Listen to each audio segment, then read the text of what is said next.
Accomplish your work with this body only. Shri Shri Anandamurti. Vasamshi Gyarnani Yata Vihaya Navani Grinati Naruparani Tata Sharirani Vihaya Gyarnanyani Samyati Navani Dehi. When the clothes become old and tattered, they are replaced with newer ones. This is the law. Nobody wants to wear old, tattered and dirty clothes. Similarly, when the body becomes old and worthless, it is changed for a newer one. The body grows old due to work, activity. One has to march every fraction of a second in one's life. Marching ahead alone can establish one in Dharma. Those who cannot move, cannot walk, are like corpses. Their place is not in society, but in the cremation ground. They are puppies, sinners, antisocial. There is movement in all three spheres of life, physical, mental and spiritual. Movement in the physical realm means the construction of the Sadvipa society. Sadvipa, a spiritual revolutionary. The society is filled with pictures of Papa today. Break these pictures to pieces with a stroke of your feet. This is your destiny. Papa will oppose you, but you will have to face the challenge. One who annihilates physical Papa is a Sadvipa. This is your Dharma in the mundane world. You are human beings, because you are fighting against the immoralists. In the psychic realm, you have to establish righteousness by removing the germs of crude mentality. Everywhere in the world today, the crude intellect dominates. It is your duty to replace it with your righteous intellect. Once I was traveling by car in Bihar. The driver had to stop the car several times to remove the dogs from the street. When a sadhaka who was sitting beside me asked why the dogs did not heed the horn of the car, I replied that the dogs could not hear, for this was the kingdom of the dogs, the rule of the dogs. This is the condition that prevails throughout the world today. Crude animal intellect is reigning supreme throughout the world. You have to remove it. It is natural that it will not hear your call. It will not like to move from its position. Under these circumstances, you will have to remove the predominance of animal intellect, even by the use of force. I do not want animals in the form of human beings to remain on this earth even for a second. This is a world of humans and not of animals. Therefore do not relax, even for a fraction of a second. In the spiritual realm, your task is to establish cosmic ideation. Marching ahead is life. Those who linger and shirk the responsibility of moving ahead should be thrown in the cremation ground. If the body becomes old by moving, let it be changed. It is not proper to wear old and dirty clothes. If the body decays in the process of moving ahead, change is for another one, and go on performing good actions. I want you to work with this body only, and then leave it permanently. This is not possible for you. This is not impossible for you. Increase the speed of your activities thousands of times, or even countless times more than what it is now, and accomplish your work with this body only. There are three spheres, physical, mental, and spiritual. They are the Trilokyas, and one who controls them is Trilokanath. It is your Dharma to show the right path to society in those three spheres. It depends on your speed also. Work with the infinite power of Paramatman, and with infinite speed, victory is surely yours. U 1968, Philippines, Ananda Vashanamritam, Part 23. I am yours, Sri Sri Anandamurti. Now I am leaving this country, and I am leaving you physically. I am always with you, I will always be with you. Physically I am leaving you, my sons and daughters, but I cannot forget you, and mentally I will always be with you. I want that all of you should be ideal human beings, all of you. Let your existence be successful. I have got nothing more to say. Peace be with you. My sons and my daughters, I have one more thing to say. I don't belong to heaven. What I am to express this truth in a single sentence. I am yours. 27th of June 1968, Manila, Philippines. Bábá's second visit to Mahárliká, April 20 to 25, 1969. Lost in Ecstasy, by Alicia Ortiz Bañez. Our beloved master, Sri Sri Anandamurtiji, was invited to visit the Mahárliká for the second time by the Quezon City unit. one of Mahárlika's active meditation center. Preparations were undertaken for his coming, and once finalized, the tickets were sent to India, and we all waited for the definite date of his arrival. Finally, the day arrived. On April 20, eager Sadakas motored to the Manila International Airport. To everyone's surprise, he arrived 2 hours ahead of schedule. Upon seeing him, all immediately paid their salutations, and some offered flowers. In turn, he beamingly nodded at his disciples. Seeing him for the first time met our deepest expectations. His being was fatherly, looking as simple as the man next door, in very simple, immaculate white attire, a living symbol of heavenly divine aspirations, the progenitor of all goodness in mankind, a manifestation of the incommunicable residue of purified incarnations, the true head of cosmic brotherhood, and the highest exponent of all holiness, pervading the atmosphere. Soon after, together with 2 police escorts, all headed to the Claps residence. They were converged at the hall to hear the greetings of the master's personal assistants. Round the clock, companion and overall secretary. After this, the meditation video started to commence. This was performed alternately by men and women every 24 hours near Bábá's door, so as to provide a holy atmosphere. Others went on with their duties. Noteworthy was the perseverance, patience, dedication, and devotion of the Sadakas, who stayed overnight daily throughout the duration of the master's visit. Most of them slept in any place they could find, even in the hall and on the lawn, either fully dressed or not, with or without shoes, pillows or no pillows, blankets or no blankets, just to be near him. In the morning of April 21st, all proceeded to the Wilson's Hall to listen to the master's short discourse. He then went out for a stroll, which was repeated in the evening. During these strolls, he gave many enlightening discourses, wherein he unleashed his hidden stores of universal knowledge. His brain, powerful, prolific and perfect, contains a complete storehouse of unimaginable and unbelievable things. There was an instance in one of those strolls whereon, upon seeing a plant, he discussed it lengthily. A botanist study would have felt embarrassed. In another instance, when he pointed his finger at an area, crickets chirped at the same time, and then the birds chimed in lyrically, providing titillating sounds which pleased the Sadakas who were with him then. Oftentimes, while walking, he would pause to utter these words: "Today is theirs, and tomorrow is yours." Very symbolic, very prophetic. Upon returning to the Claps residence from the morning stroll, personal contacts, for men only, commenced. The ladies stood as mute witnesses to all of these, and, their hearts torn with trauma, they decided to hold a strike. The master's personal assistant, fearful for his life and afraid lest the ladies trample all over him, promised to act as their intermediary to Babaji.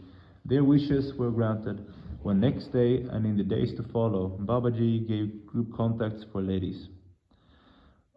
Only Mami Tom Galido, a very deserving Sadaka, had the sole personal contact among the ladies.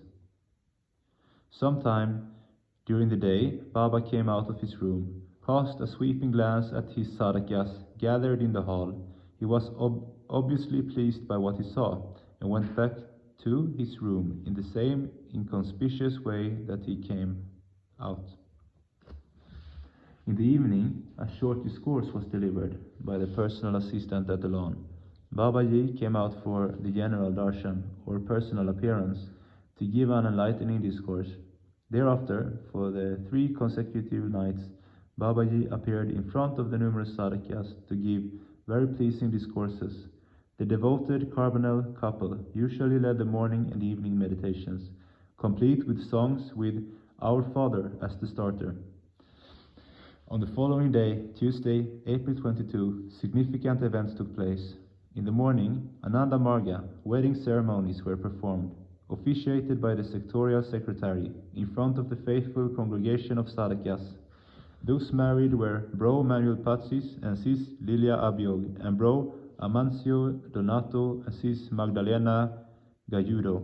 This was followed with renewal of marriage vows of 10 couples. This day indeed proved to be very memorable, when the first of the samadhis took place with our bros Art Lapus and Potenziano Raimundo. The latter, thinking himself a sinner and unworthy of Baba's love, was corrected by Babaji, who said that we should never entertain such thoughts in our minds, for we are all children of God. The next day, April 23rd, seemed to be the busiest day throughout the stay of Babaji in the Philippines. In the morning, Bro Prospero Pastoral experienced Samadhi, where he had lovely visions. Much later in the afternoon, 3 young men, Bros Salvador Garcia from our Naga unit, Pete Tenorio and Lorenzo Sanchez from the youth chapter, also experienced induced Samadhi. Using his cane, Baba pointed at Bro Garcia's chakras and explained that the brother's Samadhi was without inference, and he would have a feeling of being reborn. Bro Tenorio's Samadhi was with inference, and all sorts of sounds could be heard, as those of bells and crickets. Bro Sanchez's Samadhi was personal, and he saw Baba everywhere. One after the other, the 3 brothers later sat on the lap of Baba to embrace and kiss him while shedding tears like innocent babies. This mass Samadhi could not be explained by any of them. According to them, it was beyond words to describe the littlest, minutest, euphoric sensation they felt. Out of this world, amazing but sublimely and infinitely a divine feeling, was all they could say, but enough to inspire others to meditate more, as all have the birthright to experience and enjoy this supreme moment of bliss. To quote Babaji's words, on this day also, we witnessed 2 Ananda Marga baptisms, those of Devashila Carbonell, God's blessing, and Ananda Lim, divine bliss. The night's general darshana also seemed somewhat special because it involved Baba's blessing for those who renewed their marriage vows. Much later in the evening, those who stayed overnight had a very pleasant surprise when Babaji came out of his room 3 times in a row, with only a few minutes interval, to mingle with his disciple and to share with them pure words of wisdom. The following day, April 24th, was started with our Manyanita Tusis Shit Clap, who was celebrating her birthday, and happiness filled the hearts of the serenaders as joyful songs filled the air. Later on, one more Samadhi took place in the person of Bro Eleuterio Galvante, another young man. This set others to thinking why the youth were being handpicked this time. In all probability, they were chosen because of their young, buoyant feelings, a readiness to absorb knowledge, and being the hope of future generations. On their young shoulders rest the tremendous responsibilities of carrying on our mission after the elders have gone before them. We must also understand and never question for whatever Baba does. He, being the great knower and the great doer, has his own reasons. In the afternoon, our 2 very dedicated and devoted brothers, Bro Rolly Carbonell and Bro Perry S. Lim, were given Sanskrit names. Bro Carbonell was named Lilananda, meaning one who enjoys the beatitudes or ecstasy in the creation of the Lord, while Bro Lim was named Priyadarshi, meaning one who looks at the bright aspects in every object of the universe. Another set of marriage renewal vows followed. This was participated in by Alberto and Astrid Aguilar, Celso and Alice Parinas, Wenceslao and Aurora Vincents, Dominador and Rosario Chardenas, Edmundo and Fe Shalai. Immediately after, another baptism took place, and the daughter of Bro and Sis Bintu Vincents was named Sarna. Sometime later, the Sadakas were treated to a special appearance of Babaji, when he came out of his room for the longest time to mingle with his disciples. His many wise sayings at this time were eagerly absorbed by all, but the most important part was when he mentioned that sadhana is the panacea for all the ills, physical and mental, of this world, and it is the one cure for all the diseases affecting mankind. It was also during this time that the last of the Samadhi took place. Bro Danny Torres, upon coming back to reality, felt like he very much wanted to stay on in that state of no pain, no heartaches, no problems, and no sorrow. In the evening, all converged at the Vincent's Hall for the Dharma Mahachakra. Babaji then gave his discourse, at the end of which his blessing was bestowed upon all. This being his last night with us, we decided to serenade him at midnight.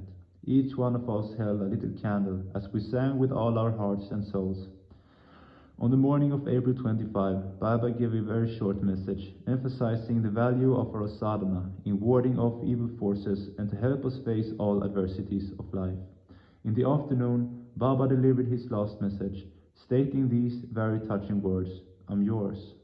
Then with heavy hearts, we all proceeded to the airport, and within that short span of time, in the VIP room, we felt very close to him, especially the ladies who performed a semicircle around him. Incidentally, our two very dedicated sisters, Sister Shitklap and Sis Nita Pastoral, were also scheduled to go with Baba to India. When it was time to go, Babaji was immediately surrounded by his devoted sadhakas, who kissed his feet, his hands, and the hem of his robe. Tears flowed in our eyes at this sad moment of separation. As we watched the plane ascend, somehow we felt his blessed ethereal presence, confirming one of his last statements that he would only leave us physically, but spiritually and mentally he would always remain with us. Relieved of pain, dipped in pleasure by Mahárliká.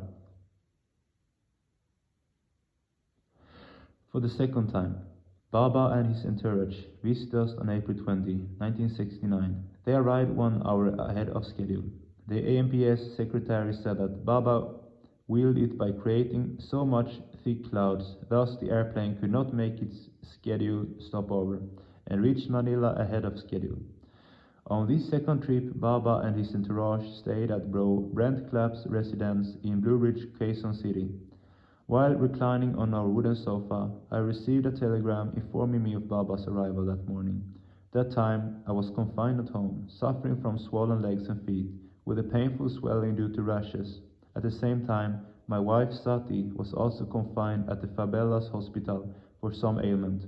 I could not even visit Sati in the hospital. Despite my condition, I decided to proceed to the place sketched at the back of the telegram. I wrapped my legs and feet with woolen clothes and woolen stockings. After some minutes of crawling inside our house like a cripple, I made my way outside towards the road. I took a tricycle leading to the highway. Then I took a bus from Cubao, where I took a jeepney for Blue Ridge. I reached the Clapp's residence and slowly climbed the stairs with motions like a cripple's. I entered the compound just in time to hear Baba's enlightening talk. I looked for a place to sit with an ample space for my painful legs and feet. After about an hour of Baba's darshana, everyone dispersed. By then I was already miraculously relieved of all pain. Immediately I went out of the compound, unnoticed by Margis except for a few, and proceeded straight to the Fabella hospital, where Sati was confined. It was a blissful meeting with tears of joy for both of us as we told each other our own stories. According to Sati, while she was having moments of delirium, a bright light flashed in her mind, where Baba's face showed clearly. In an instant, Sati felt perfectly well, as if nothing happened. Assuring me that she was all right, she implored that she be taken to where Baba was. We immediately proceeded to Clapp's residence. However, all had gone to the Vincent's Hall for more of Baba's darshan and blessings. Sati insisted that we proceed to Vincent's Hall. Sati, although newly operated on, decided to climb the stairs with me until we reached the 4th floor. Amazingly, she did not suffer any untoward consequences, even if she ignored all cautions for one who just had an operation, and a delirium at that. Some friends and Margis advised her to take rest and not to move around much. Nor did I get more of the pains I had earlier that day. How then can I forget Baba's blessing to me and my family? Stealing shots? One evening, at Baba's fieldwork, I waited for the group to come back. I was with Bro Tony Cantara of GSIS, who brought a camera which could take pictures even in dark places. Upon arrival of the group, Tony and I had hid among tall grasses or shrubs, and Tony stole some shots. He rushed to the nearest shop to have the films developed. Again, no print in the film, showing that if Baba does not will, nothing will happen. Baba Nama Kevalam. Baba and his PA stayed in one of Bro Clapp's biggest rooms. He used to come out of the room and roam around the hall, watching every Margi in meditation pose. Beside me was Bro Francis Ceballos, a Manila Times reporter, Baba heard Bro Shibayos, and since he knows all thinking and thoughts, he told Francis not to think that way. Scientifically, as one thinks, so one becomes. So never think that you are a sinner. Never. Rather, one is to think that he or she is the son or the daughter of the Supreme Father. Hearing that sermon, direct from Baba to Bro Francis, I was much relieved of my sinful thoughts. All those who heard of Baba's advice were similarly relieved of much burden. Several times, Margie serenaded Baba. He was fully satisfied, especially in hearing his favorite Filipino song, Dahil Sa'yo. Baba Dahil Sa'yo. Baba used to address us Mahárlikans, for according to him, our country's former name was Mahárliká. On April 25th, we got together as a means of aloha to him before he was to leave the country. He gave a short talk whereby he assured us that he will only live physically, but mentally and spiritually he will remain, and that he is always with all his sons and daughters. We all implored him to frequently visit us. At that very moment, he seemed to have insinuated that at the most he may only be physically present for another 2 years.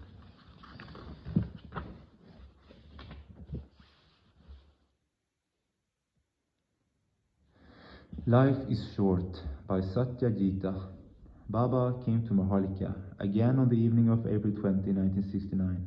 His flight arrived early and was ahead of the Margis who came to receive him. The first one to arrive was Brother Anashan, who worked in the immigration, followed by his brother, the musician. When the senior Margis arrived, Baba was already on his way to the home of Brother Brent Clapp at 40 Hillside Loop, Blue Ridge subdivision in Quezon City. When he arrived, the Margis were waiting for him in a line up the stairway because the house was built on the side of a hill. It was already dark, and all the Margis were holding candles. It was a beautiful sight. Many Margis on this visit were students from Pamantasan, Lungsod, Manila. I stood in the line near the door of the house. A Catholic priest who had been initiated was standing nearby behind another Margi. When Baba reached that spot, he suddenly stopped. The priest tried to hide from Baba's eyes behind the Margi brother in front of him. I saw Baba smile mischievously and move his head to both sides as if playing hide and seek. I realized that Baba was communicating mentally with that brother. The following evening, the environment was very family-like. I approached Dada Vishokananda and asked, "Can I massage Baba?" He immediately said, "Okay, Queen." I knocked on Baba's room, entered this, did Sastanga Pranama, and then climbed onto his bed. Baba was wearing a white silk kurta and lying prone. He told me, "Press this point in my lower back, because I sat for a long time on the plane, and I am feeling some pain there." He showed me how to massage that place. I was amazed, despite being stocky. Baba's body was very soft to press. After the massage, he lovingly caressed the left side of my head. It gave me a cool sensation both externally and internally. Then we started to hear the Margis serenade outside the door. Baba clearly enjoyed it. He asked me, "Do you know this song?" "It's a Spanish song." "Yes, Baba," I replied. Before I left the room, he looked at me and said, "My boy, your life on earth is very short. Use this body for a great cause. I am waiting." I replied, "Yes, Baba." Until today these words bother me, because I felt he wanted me to be a sannyasi. Dada Vimalananda assigned me to guard the front gate of the screen the Margis as they entered. I was very naive, thinking that everyone was a friend. At one point, my Dada scolded me in front of Brother Clapp in a very insulting way. Why did you allow that man to come in?" "I thought he was a Margi," I answered. "You have a fat mind," Dada added. I felt very bad, but I continued guarding at my post. Suddenly Baba came out of the room to go for a walk. From a distance he called me, "Francis." My anger melted away. I felt as if he knew what had happened, and he was consoling me. When he passed by me, he stopped and said, "You are doing your duty, huh?" He touched my back at the bottom of my spine and ran his hand up to my neck, which gave me a very cool sensation.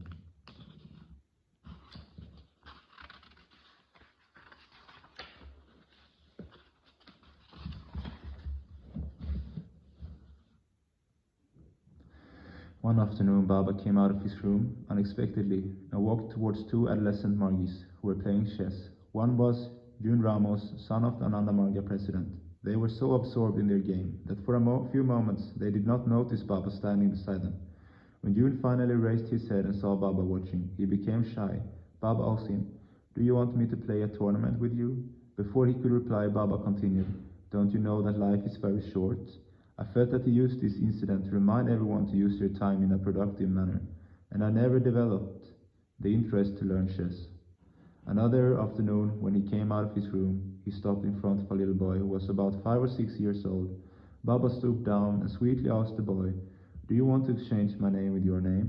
Now I cannot help but think that it was as if he was asking a devotee whether he or she preferred to experience bliss of spiritual union with the Supreme Father. Dada Vimalananda led an Ananda Marga wedding during the visit. Though Baba was not present during the ceremony, Dada later informed us that Baba said that Dada mispronounced some of the words. Later he blessed each one of the newly married couples, saying, "Be like Shiva and Parvati." During one darshana, Baba said that nothing in this universe is accidental. Rather, everything that happens is incidental. And the reason we call it an accident is because the samskaras are realized in a short span of time. This fact helped me maintain the correct attitude towards all the events that happened later in my life. On April 24, the MC was held in Winston's Hall at the University of the Philippines in Quezon City. I was assigned as the guard of the door. The topic of his spiritual discourse was the Siddharatam of a yogi.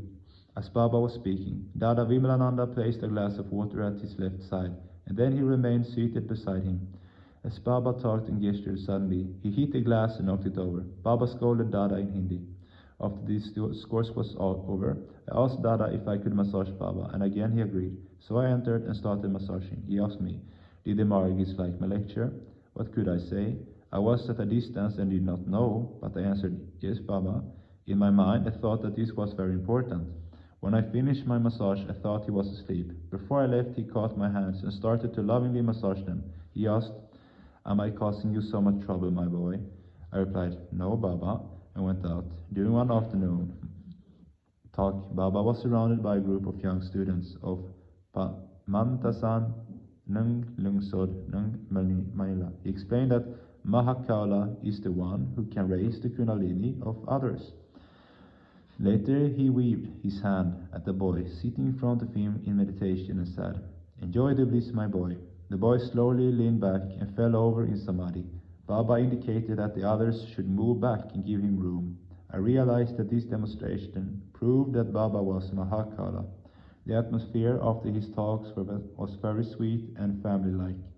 Once Brother Claro San Gabriel, now deceased, asked Baba, "Are there living beings on other planets?" Baba looked at him with a loving smile and responded, "Why? Do you want to make contact with them?" One Margi was a photographer named Rene Potenziano. He was sitting in a corner of the big hall in Brother Clapp's house. Dada Vishwakananda came out and called his name. He went into Baba's room, and the next news we heard was that he was in Samadhi there. Later, Brother Rene told us that he had been thinking that he was not worthy of Baba.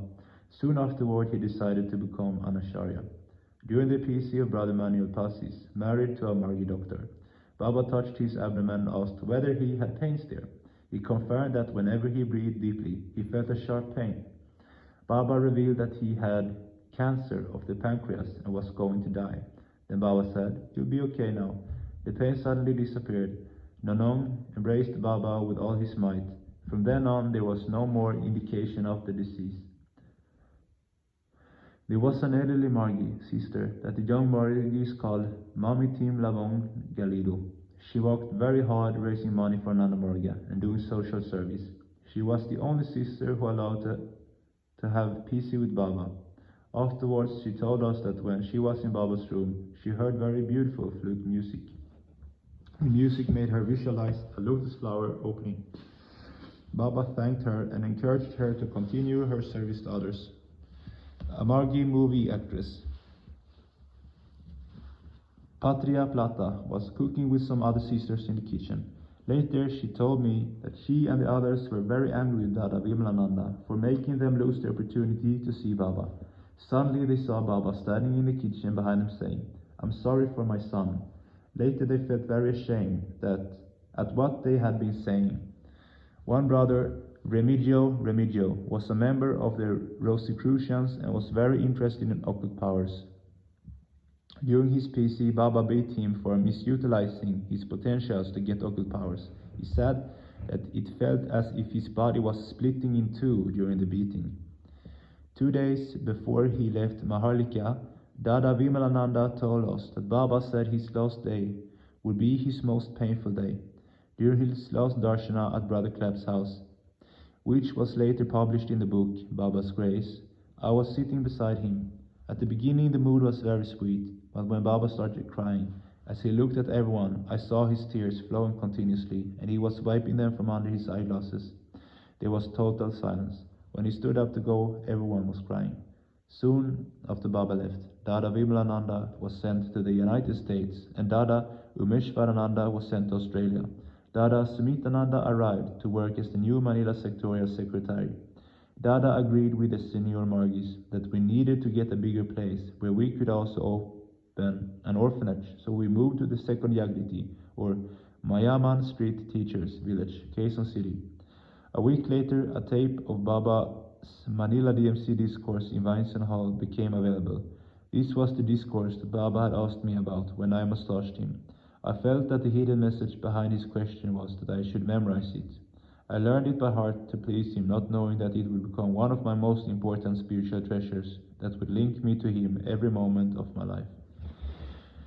A few weeks later, after repeatedly asking Dada Sumitananda reviewed my meditation, he was surprised to find that after 2 years as an active Margi, I still had only the Nama mantra of my initiation. He then taught me both first and second lessons. I felt a little angry that Dada Vimalananda had neglected my spiritual needs, but later I got over it and realized that it is actually Bábá who gives the lessons through his Acharya as. Another insight I got was, as long as spiritual aspirants work to please Paramapurusha, the Guru would always be with them, even if they had only learned the elementary meditation lessons. Bábá said clearly that an infant is not inferior in the eyes of his father compared to a sibling who has a PhD degree. He also mentioned that what draws a father to his sons and daughters is the degree of their attachment to him.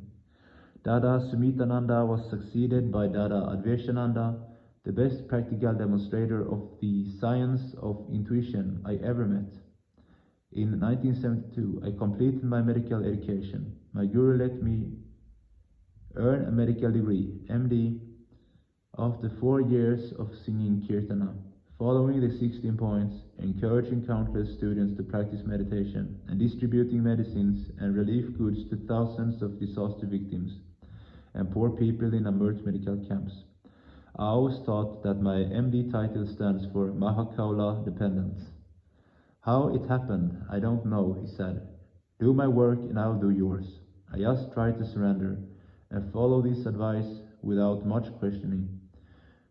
Though, of course, that was easier said than done. Bábá told us that we must respect the least respected. So when I graduated, I chose to take special training in practical psychiatry at the 3,000-bed National Center for Mental Health in Manila, because the mentally ill were the least respected patients. From 1984 until 1994, I worked in the Middle East and Africa as a volunteer psychiatrist with the United Nations. Early one morning in Tanzania, I saw him in a dream. He stood before me and touched the point between my eyebrows with his right big toe. I felt a very strong sensation in that area that woke me up. I felt so happy that I have dreamt of my Sadhguru again. I moved to the United States in 1994. Clash after clash came in avalanche as I reviewed for the US medical licensure exams to qualify for a psychiatry residence training position. Nobody, not even my own family, could have understood my spiritual pain of separation from my beloved master. Then early one morning, I again dreamt of him. This time he touched my Anahata chakra. The experience was so blissful that even when I awoke, I was still enjoying the experience. My struggle continued. I am now a resident at one of the country's best training schools in psychiatry. As Bábá said, the sadhaka is verily a soldier. The pricks of thorns in the difficult task signify progress, and the collective welfare of the universe is the laurel of victory. It is our task to realize our goal in this life by serving Him through others and offering the fruits to Him.